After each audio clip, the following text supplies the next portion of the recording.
Josué, chapitre 4. Lorsque toute la nation eut achevé de passer le Jourdain, l'Éternel dit à Josué, Prenez 12 hommes parmi le peuple, un homme de chaque tribu.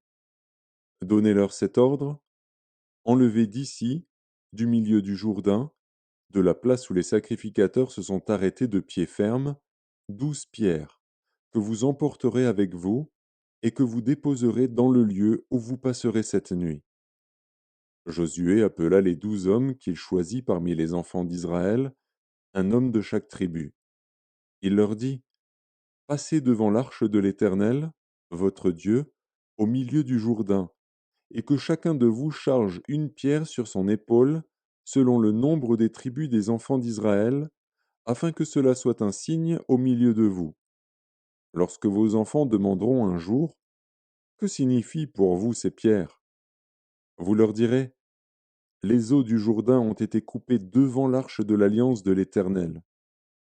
Lorsqu'elle passa le Jourdain, les eaux du Jourdain ont été coupées, et ces pierres seront à jamais un souvenir pour les enfants d'Israël. Les enfants d'Israël firent ce que Josué leur avait ordonné.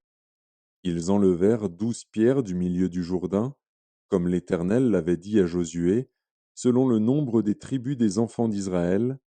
Ils les emportèrent avec eux, et les déposèrent dans le lieu où ils devaient passer la nuit.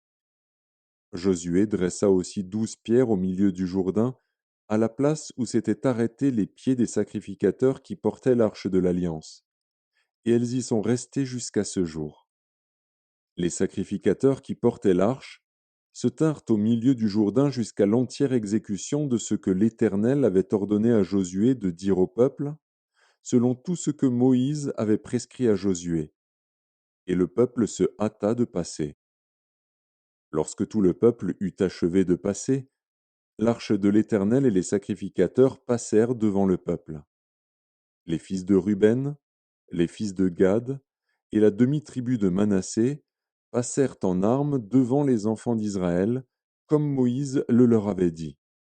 Environ 40 000 hommes, équipés pour la guerre et prêts à combattre, passèrent devant l'Éternel dans les plaines de Jéricho.